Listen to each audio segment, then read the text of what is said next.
Hello friends, नमस्कार, सलाम, आदाब, अस्सलाम वालेकुम। हाजिर हम फिर से एक और नई वीडियो के साथ। जैसा कि आपको मालूम है कि बाल मुकुंद आचार्य ने विधायक बनते ही इस बात की जांच शुरू कर दी कि मुस्लिम समुदाय के लोग लाइसेंस से मीट बेच रहे हैं कि नहीं, कहीं गंदगी में तो मीट नहीं बेच रहे हैं। दरअसल ये वो लोग हैं जो नंबर 1 का खाना पसंद करते हैं, इसलिए इनको सबसे पहले उसी की फिक्र हुई, क्योंकि कोरोना के बाद से बहुत डर लगता है ऐसी चीज़ों को इस्तेमाल करने के लिए। बात मेरी भले ही बुरी लगी हो, पर सच्चाई यही है। बाल मुकुंद आचार्य का धर्म तब कहाँ गया था जब वो जीते नहीं थे। मैं तो उनको महापुरुष जब मानता कि वो तलवार लेकर उस वक्त खड़े हो गए होते कि मैं मीट की दुकानें नहीं चलने दूंगा, और विधायक बने। विधायक बनते ही सर्टिफिकेट भी नहीं मिला, पहुंच गए मुसलमानों की दुकानों पर खबर लेने किसके पास लाइसेंस है, किसके पास नहीं है। मुझे शाम तक खबर चाहिए, सारी दुकानें बंद होनी चाहिए। इट्स राइट, ये कानून के खिलाफ है। आप नहीं खाते तो मत खाइए, कोई आपके साथ जबरदस्ती तो नहीं कर रहा है। एक छोटी सी मिसाल गोवंश की ले लीजिए।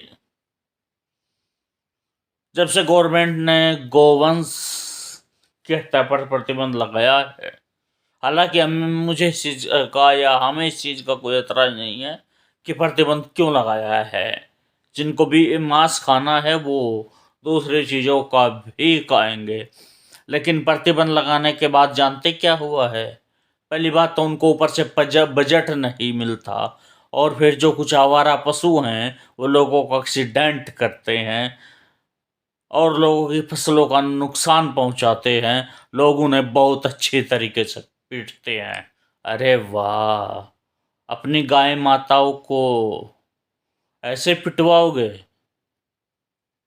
वाह, क्या सोच है तुम्हारी। गौशाला खुलवा रखी है आपने, 2-4 गायें सिर्फ उनको घास मिलता है। उन 2-4 गायें को भी इसलिए मिलता है कि शायद वो दूध वगैरह देती हैं, जिससे वो दूध पीकर वहाँ रहने वाले बहुत मोटे मोटे हो गए हैं। लेकिन जो गायें अभी दूध नहीं दे रही है तो उसको भरपेट भोजन भी नहीं दिया जाता। कहाँ है आपकी व्यवस्था? कहाँ है आपका गोवंश प्रेम? अगर आप हिंसा के इतने ही खिलाफ हैं, in spite of that I'm not in the favor of हिंसा, but I would like to tell you that you are also in the favor of crime.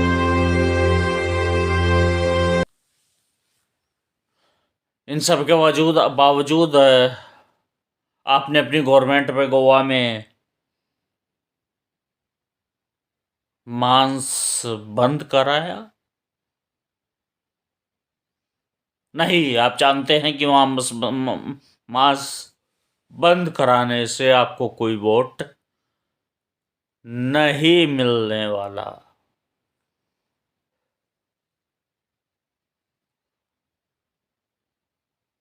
ये जो सिस्टमेटिक तरीका चलता है, कसाई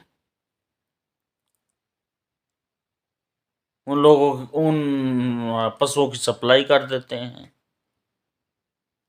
उनको आते हैं वो तरीके। फिर वो दोबारा उनके आगे बच्चे मार्केट में मतलब पैदा होते हैं, बड़े होते हैं, फिर उनको पाल लिया जाता है। यही सिलसिला बदस्तूर जारी है। एक किसान को खाने के लाले पड़े हुए हैं, अब उस पर जबरदस्ती डाल रहे हैं कि नहीं, इसको वंश को बांध कर रखिए जब तक ये मर नहीं जाता। वाह, क्या सोच है आपकी। आखिर आपको आदमी नजर नहीं आते? अच्छे से अच्छे आदमी इस धरती पर मौजूद हैं, लेकिन आपको नजर नहीं आते। आपको सिर्फ और सिर्फ एक जानवर नजर आता है जिसे आप अपनी माँ कहते हैं। दोस्तों, आप अंदाजा लगा सकते हैं, क्या किसी की माँ गोबर करती है?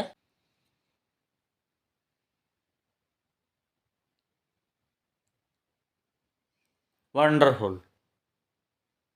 बिल्कुल उल्लू बना दिया गया है जनता को। विकास के नाम पर कुछ नहीं, बेरोजगारी के नाम पर कुछ नहीं, महंगाई के नाम पर कुछ भी नहीं, और उलझा दिया गया है मंदिर में, मस्जिद में, हिंदू में, मुस्लिम में। What is this? अगर लोग नहीं लड़ते तो ये अपनी तरफ से कोई भी टीम भेजकर कभी मंदिर के आगे मांस डलवा देते हैं, कभी मस्जिद में कोई तोड़फोड़ करवा देते हैं। मैं ये जानना चाहता हूँ, क्या देश के विकास के लिए कोई मंदिर या कोई मस्जिद ज़रूरी है? अगर एक मस्जिद कम हो गई तो क्या मुसलमानों को कोई नुकसान हो जाएगा? अगर एक मंदिर बढ़ गया तो क्या हिंदुओं का कोई फायदा हो जाएगा? जो राम को लाए हम उनको लाएंगे। वो पत्थर की मूर्ति तुमने जो है वहां पर स्थापित कर दी, क्या वो रोजगार देगी? क्या बेरोजगार वहां घंटा बजाए सारे मिलकर? कम से कम अगर आपको बहुत बड़ा रोजगार नहीं देना था तो इनको कुछ कथा वगैरह, प्रवचन वगैरह सिखा देते, ट्रेनिंग वरेनिंग देकर। ये कम से कम पीले कपड़े पहनकर वहीं गुजर बसर कर लेते। लेकिन पीले कपड़ों पर तो आपका कब्जा है, फिर पीले कैसे पहने? कहने के लिए आप अनमैरिड हैं, या मैं कहूँ एक तरीके से रंडवे हैं, और कहते हैं कि हम समाज के लिए ऐसे हैं। आपको तो पता भी नहीं समाज बनता किससे है। फर्स्ट ऑफ ऑल एक आदमी, उसके बाद दूसरा आदमी, और जैसे ही दो आदमी इकट्ठे हो जाते हैं वहीं से समाज का निर्माण स्टार्ट हो जाता है। उसके बाद एक पूरा परिवार, माँ बाप, भाई बहन, इन सब से परिवार बनता है। आपसे कोई सवाल करता है तो आप कह देते हैं वसुदैव कुटुंबकम। वसुदैव कुटुंबकम है तो पाकिस्तान के नाम पर आपके पेट में दर्द क्यों होता है? मैं पाकिस्तान का फेवर नहीं कर रहा हूं, लेकिन आप वोट लेने के लिए ऐसा करते हैं। पाकिस्तान की कोई औकात नहीं है कि वो हमारे सामने टिक सके। इन स्पाइट ऑफ दैट आप उसका नाम लेकर हिंदू भाइयों का वोट बटोरने की कोशिश करते हैं। मुसलमानों का नाम लेकर भी आप यही करते हैं। आपको पता होना चाहिए कि मुसलमान 100 में से 14 से 17% के बीच है। उसके बावजूद आप प्रचार करते हैं कि बहुत जल्दी मुसलमानों का कब्जा हो जाएगा देश पर, देश मुस्लिम बाहुल्य हो जाएगा। विश्व धर्म सभा से मुसलमानों को कत्ल करने के लिए, उनकी बेटियों की इज्जत करने के लिए खुलेआम ऐलान किया जाता है। क्या आपका कानून कुछ करता है? नहीं करता। यही काम अगर एक मुसलमान कर दे तो बुलडोजर को आने में वक्त नहीं लगेगा।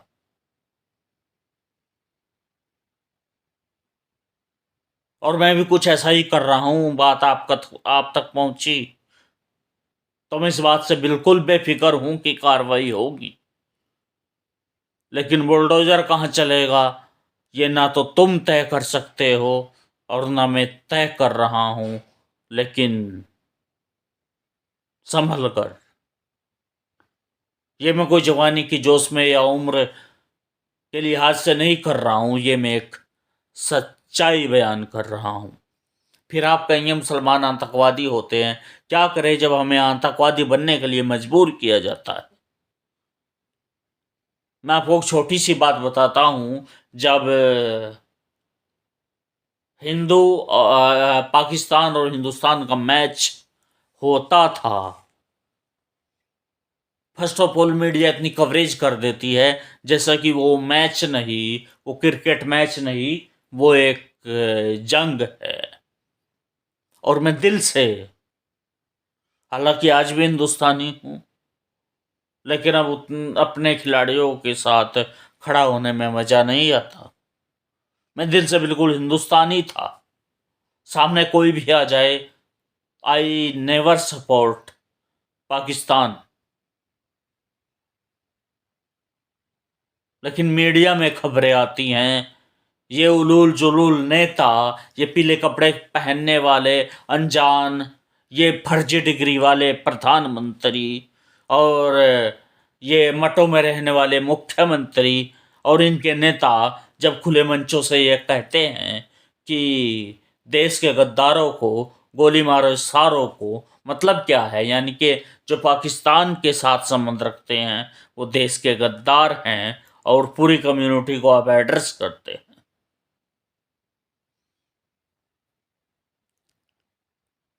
आई हैव नो ऑब्जेक्शन। मुझे कोई एतराज नहीं है कि जिन्होंने देश के साथ गलत किया है उनके साथ आप भी गलत करें, उनको चाहे जो सजा दी जाए, लेकिन आप पूरी कम्युनिटी को जिम्मेदार ठहरा देते हैं। मैं बता रहा हूं कि मैं जवान होने तक भी इंडियन था, वैसे इंडियन आज भी हूं। लेकिन अगर मैं अपने दिल की बात बताऊं तो अब मुझे इंडिया के जीतने पे खुशी नहीं होती, पाकिस्तान के जीतने पे खुशी होती है। अगर आप किसी अच्छे आदमी को चोर कहना शुरू कर दीजिए, आज एक बार कहेंगे, कल 2 बार, परसों 3 बार, फिर 10 बार, 20 बार। अगर कहूँगा बड़ा आदमी उसे, किस गरीब आदमी को हर वक्त ऐसे ही जी चोर से मुखातिब करे और उसकी संख्याओं को बढ़ाता चला जाए, तो क्या करेगा वो गरीब? वो कहेगा हाँ मैं चोर हूं, जो तुमसे हो वो कर लेना, हिम्मत हो तो आओ, अभी कुश्ती करके दिखाता। ये मैं अपने दिल के जज्बात आपके सामने रख रहा हूं। ऐसा आजकल हो रहा है। मस्जिद के नाम पर, मंदिर के नाम पर वोट लिए जाते हैं। जो राम को लाए हैं हम उनको लाएंगे। कौन लाया है राम को? कोर्ट के ऑर्डर से राम मंदिर बना, और हमें राम मंदिर बनने पर भी कोई ऐतराज नहीं है, लेकिन ये उसमें भी राजनीति करते हैं, उसके आधार पर वोट लेने की कोशिश करते हैं। और हद तो तब है जब ये बीजेपी के गुंडे ताजमहल को भी मंदिर बनाने की कोशिश करते हैं। कहते हैं कि इसके नीचे भी मंदिर के अवशेष हैं, उसके ऊपर ताजमहल बनाया गया। ताजमहल एक अजूबा है। तुम्हारे जैसे 1,000 मंदिर भी उसके नीचे कब जाएं तो कोई बात नहीं है। क्या करते हो तुम अपने मंदिरों में? मैं देखता हूं मेरे आसपास, मेरे गांव के आसपास के मंदिर, या तो उनमें कबाड़ खड़ा रहता है,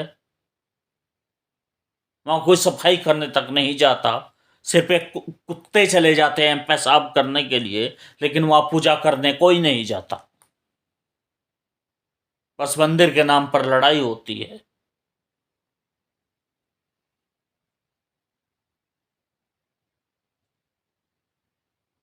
हमारी मस्जिद में कभी कोई परिंदा पर मार के तो दिखाए। ऐसा नहीं कि हम उसके साथ जुल्म करते हैं।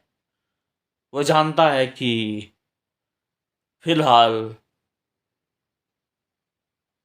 प्रार्थना हो रही है उस खुदा के लिए, उससे कुछ मांगा जा रहा है, वो कुछ भी नहीं करता। और आपके मंदिरों में अगर कोई बाबा जी आता भी है, फर्स्ट ऑफ ऑल तो वो क्राइम करके आता है, फिर बाबा जी बन जाता है। और अगर वो सीधे सीधे बाबा जी बनता है तो भी दो चार महिलाएं धार्मिक प्रवृत्ति की मंदिरों में जाती हैं तो उनके साथ क्या होता है बखूबी जानते हैं।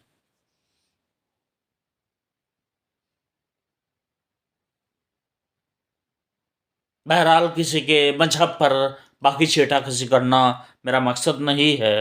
किसी को बुरा लगा हो तो मैं माफ़ी चाहता हूँ, लेकिन मैं बीजेपी को ये बताना चाहता हूँ कि अगर यही हाल रहा और तुम ज़बरदस्ती भी सरकार में आते रहे तो वो दिन दूर नहीं जब क्रांति होगी और तुम्हें उठा उठा कर फेंका जाएगा।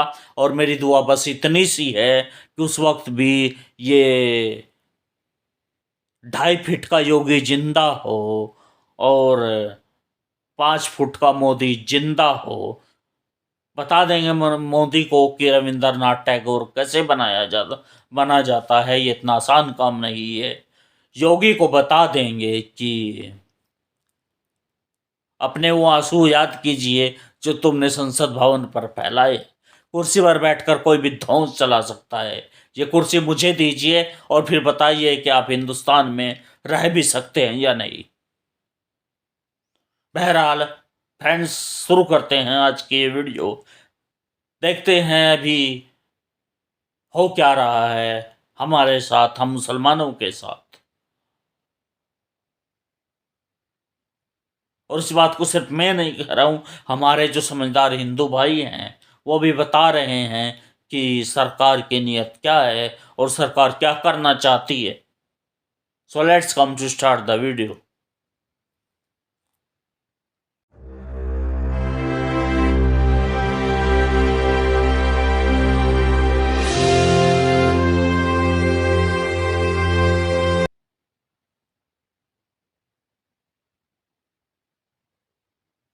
जोड़कर माफी भी मांगी थी। उसके बाद एक और खबर इनकी निकल कर आई थी। वो क्या खबर थी कि इनके खिलाफ कोर्ट ने, खुद न्यायालय ने एफआईआर दर्ज करने का आदेश दे दिया। किस मामले ने? भाई साहब, इन्होंने एक दलित समुदाय के व्यक्ति की जमीन कब्जाने की कोशिश की, जैसा कि बताया जा रहा है। और इनके पापा ने, इनके साथ और जो लोग गए थे, उन्होंने मिलकर उसके ऊपर प्रहार किया, उनकी छाती पर लात मारा, उसके मुंह पर थूका, जाति सूचक शब्द कहे, जमीन कब्जाने की कोशिश की, जान से मारने की धमकी दी। ये तमाम चीजें, प्रकरण, पुलिस ने तो पहले एफआईआर दर्ज नहीं की, मामला कोर्ट में गए, कोर्ट ने आदेश दे दिया कि भाई साहब इस बवाल एमएलए पर एफआईआर करो। जैसे ही एफआईआर हुई, वीडियो बनाकर हमने आप सबको विदित किया था। काफी लोगों के पास खबरें पहुंची और इनका असल चेहरा धीरे धीरे बेनकाब हुआ कि असल में बाबा जी की राजनीतिक मंशा के चलते ये जो तांडव पिछले समय पर वहां पर जयपुर और अपने विधानसभा की एरिया में इन्होंने जो फैला रखा था, वो मुस्लिम समुदाय को टारगेट करके ही अपने अवसरवादी रोटी सेकना का ही पूरा का पूरा चक्कर था। अब जहां जहां ये जा रहे हैं, मीडिया चैनल से वार्तालाप इन्होंने की है, जा रहे थे, जाते जाते सवाल पूछ लिया, भाई साहब विधायक जी, नॉन वेज के ढाबों का अब क्या होगा? तो इन्होंने कह दिया कि भाई साहब कोई रोक टोक नहीं, कोई ढाबा नॉन वेज का बंद नहीं होगा, जिसको खाना खानो, जिसको बेचना आ गया लाइन पर। एकदम से पलटी मार दिए। पहले क्या कह रहे थे कि ये सब बंद होने चाहिए, शाम तक मैं रिपोर्ट मांगूंगा, पुलिस वाले को धमका रहे थे, नगर पालिका के कर्मचारियों को धमका हवा रहे में थे। आ गया और था अब कह नाली रहे का हैं कीड़ा। जिसको खाना है नॉन वेज खाओ, जिसको बेचना है बेचो, किसी की दुकानें बंद नहीं होंगी। सुन लीजिए, जो मीट की दुकानें बंद हो रही है उससे क्या कहना? देखिए, मीट की दुकानें बंद नहीं हो रही है, आपको चाहे जितनी ले खाओ, मना नहीं है आपको, न बेचने वाले को मना है, न आपको खाने वाले को मना है। ये है माफी हो गया हीरो की अलग ठिकाना। अलग कैरेक्टरिस्टिक्स। जब ये लगता है इनको कि तुम्हारा थोड़ा सा भी नुकसान होने वाला है, कि ये मुद्दा बहुत ऊपर तक उछल गया है, तुम्हें वांछित पद मिलने में कुछ ना कुछ गड़बड़ी हो सकती है, तो ये तुरंत पलटी मार देते हैं। और पहले दिन जयपुर जाकर ये तांडव करना, नॉनवेज की दुकानों के आगे मुस्लिम समुदाय से लाइसेंस मांगना, अपने समर्थकों के साथ उनको गाली देना इनके समर्थकों के द्वारा, वहां पर ये दर्शाता है कि इनकी राजनीति सिर्फ इसी मुद्दे पर टिकी हुई थी, मुसलमानों के प्रति नफरत परोसने की। 600 वोटों से जीतकर ये विधायक बने थे। इस देश की जनता किस क्वालिटीज को देखकर आज वोट दे रही है, वो हमें जान लेना चाहिए। भाजपा की नजर में हिंदुत्व की कितनी, अगर ये मुसलमानों से नफरत ना करें तो इनका जीतना नामुमकिन हो जाए। और ये सब उसके बावजूद है जब हमारे हिंदू भाई बहुत सारे समझदार हैं कि ये चाहते क्या हैं, मेन मुद्दों से ध्यान भटकाते हैं। बस मंदिर, मस्जिद, गायें, गोबर, पेशाब। एक 2.25 आंख का आदमी हरिद्वार में बैठकर कहता है पेशाब पियो, सबको अच्छा लगता है। वंडरफुल।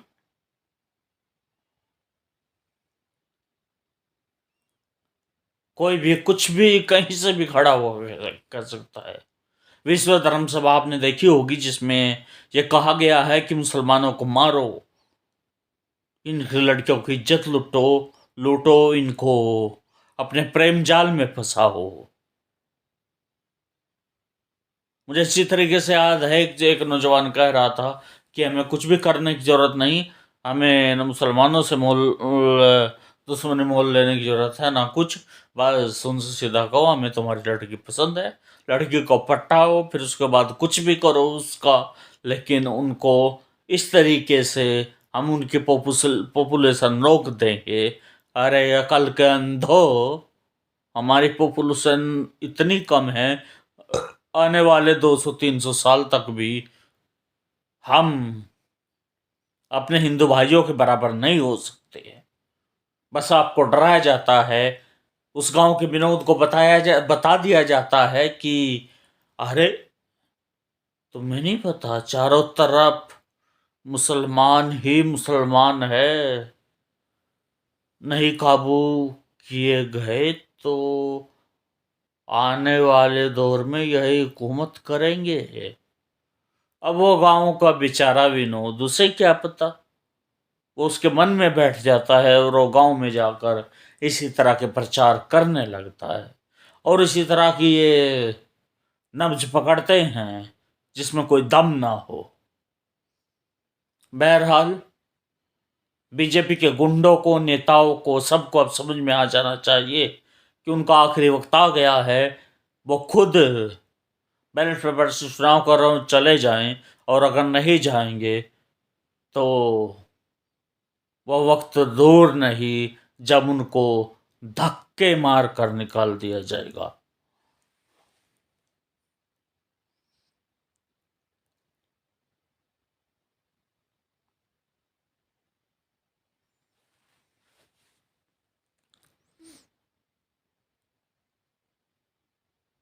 है वो भी आज मैं इसी वीडियो में आपको बताने वाला हूं। लगातार चर्चाएं सुनते रहते हैं ना, मुसलमानों के प्रति जितनी भी नफरत परोसी जाती है वो हिंदुत्व को लेकर ही तो परोसी जाती है कि हिंदू धर्म को खतरा है, मुसलमान यहाँ पर तो अपना प्रधानमंत्री बनाएंगे, उनकी पॉपुलेशन बड़ी संख्या में बढ़ रही है, हिंदू अल्पसंख्यक हो जाएंगे, राष्ट्र यहाँ पर बन जाएगा, मुस्लिम राष्ट्र, इस्लामिक राष्ट्र यहाँ पर बन जाएगा, सरिया कानून लागू हो जाएगा, ये हिंदुओं का कत्लेआम कर देंगे। ये तमाम बातें कहकर और जिहाद के डिफरेंट डिफरेंट फॉर्मूलों के साथ मुसलमान समुदाय के प्रति नफरत परोसकर ये लोग जो हिंदुत्व का कार्ड खेलते हैं, जनता को बहलाते फुसलाते हैं, यही नफरतबाज लोग भगवा पहनकर, बाल मुकुंद आचार्य जैसे और भी अनेक प्रकार के लोग भारतीय जनता पार्टी में ऐसे बहुत सारे भरे पड़े हैं, ऊपर से लेकर नीचे तक। इनका क्या हिंदुत्व है असल, वो दिखाऊं आपको। तस्वीरें मध्य प्रदेश से आ रही है, नए नए मुख्यमंत्री बने हैं मोहन यादव साहब वहां के। भाई साहब, उनके स्वागत में, उनके गले में माला डलवाने के लिए एक व्यक्ति ने हनुमान जी का रूप लिया, हनुमान जी के गले में बीजेपी का पट्टा डाला गया और क्रेन से लटकाकर हनुमान जी ऐसे ऐसे हवा में लहरते हुए आ रहे और माला डाल देते हैं। मोहन यादव मध्य प्रदेश के नए नए बने मुख्यमंत्री साहब के ये वीडियो देख लीजिए।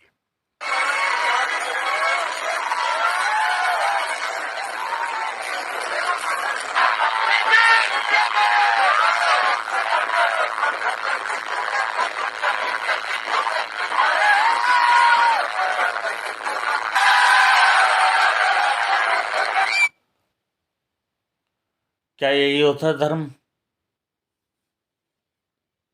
जो हनुमान जी हजारों संकट मिटाते हैं आपके, उस हनुमान जी को भी आपने ड्यूटी पर लगा दिया कि वो नेताओं को माला पहनाए। वो तो सही देखता है, गलत देखता है, क्या सही है क्या सच है, लेकिन आप सांकेतिक रूप से जिस तरह से माला डलवा रहे हैं, सही मायने में आप हनुमान की भी बेइज्जती कर रहे हैं। आप अंदाजा ही नहीं लगा सकते हनुमान क्या है, कौन है और कितनी बड़ी शक्ति है, और आप उसको सिर पे बस इतना सा समेट कर और उससे किसी नेता के गले में माला डलवा रहे हैं। क्या हो जाएगा इससे? आपके पाप धुल जाएंगे या फिर आप कामयाब नेता बनेंगे? Nothing else. आपको कामयाब नेता बनता है जनता के दर्द को समझना पड़ेगा। आपके अंदर अगर धार्मिक झुकाव भी है तो हनुमान जी आपको ड्यूटी देने नहीं, आप हनुमान जी के पास जाएंगे। लेकिन अफसोस, जब किसी का टाइम खराब आता है तो ऐसे ही आता है। ये बीजेपी पार्टी सोच रही है कि शायद ये देवतागण और ये भगवान भी हमारे ही नौकर। That's wonderful. So let's see the video next.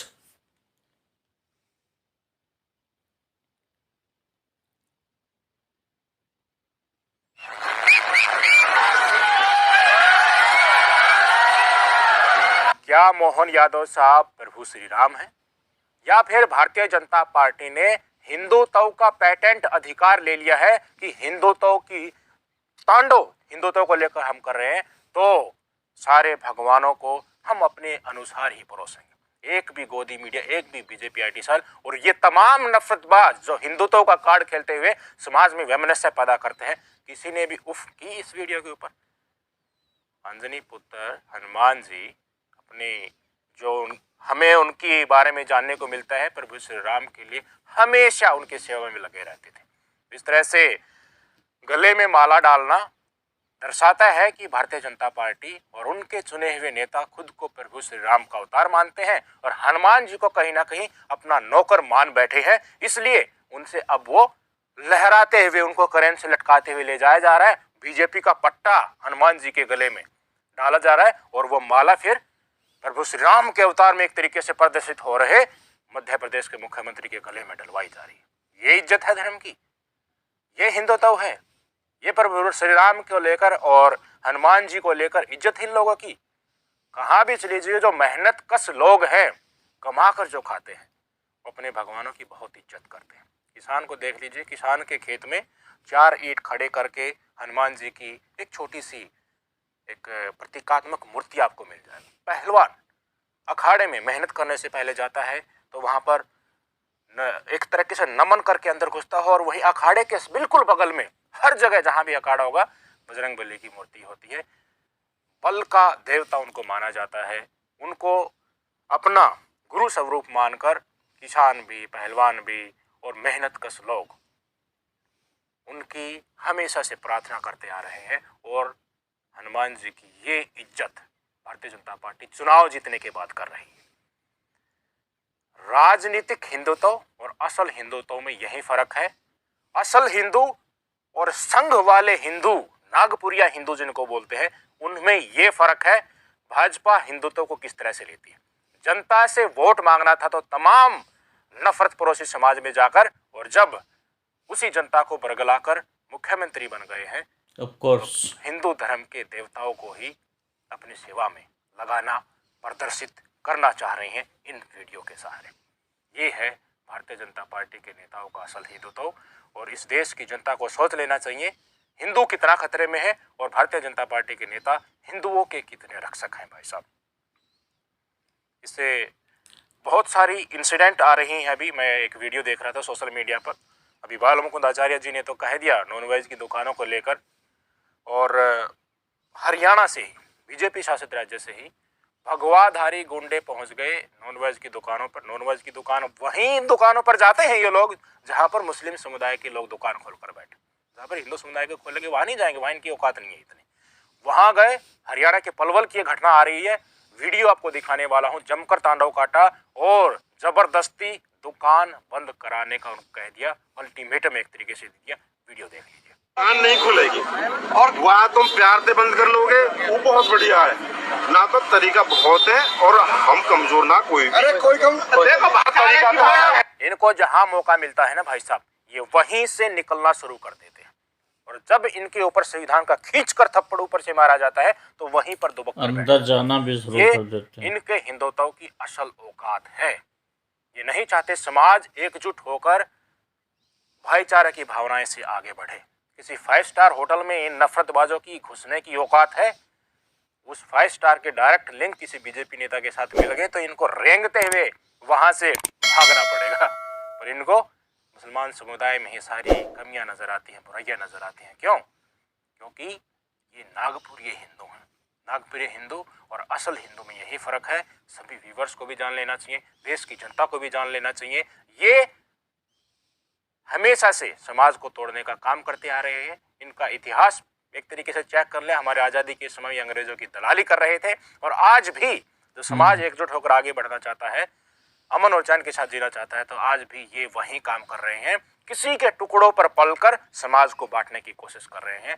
ये नफरतबाजों की असल औकात और पिशाद है। अपना कमेंट करके जरूर बताइएगा वीडियो कैसी लगी। नमस्कार।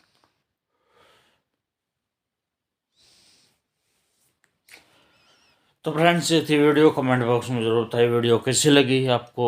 वीडियो आई होप पसंद आई होगी। अभी क्या चल रहा है देश में और भारतीय जनता पार्टी के लोग आपको क्या बनाना चाहते हैं, हमें क्या बनाना चाहते हैं, you can understand very well. आपको बहुत सावधानी से चलना है। हाँ, जो भक्त हैं उनको तो गुस्सा आएगा, वो तो पता नहीं कितनी गालियाँ देंगे, और उनकी पहुंच हुई तो शायद कुछ कार्रवाई भी करने की कोशिश करें। बट सच की आवाज़ को कोई दबा नहीं सकता, और ये कभी दब नहीं सकती। ये ऐसे ही चलती रहेगी। मैं अकेला ही चला था जानिबे मंजिल की तरफ में, लेकिन लोग मिलते गए, कारवा बनता गया, और फिर जब कारवा बन जाएगा एक एक कर हिसाब लिया जाएगा। फ्रेंड्स वीडियो कैसा लगा कमेंट बॉक्स में ज़रूर बताएं। लाइक शेयर सब्सक्राइब भी करें। मिलेंगे फिर किसी और नेक्स्ट वीडियो में, तब तक के लिए खुदा हाफिज सब बगैर।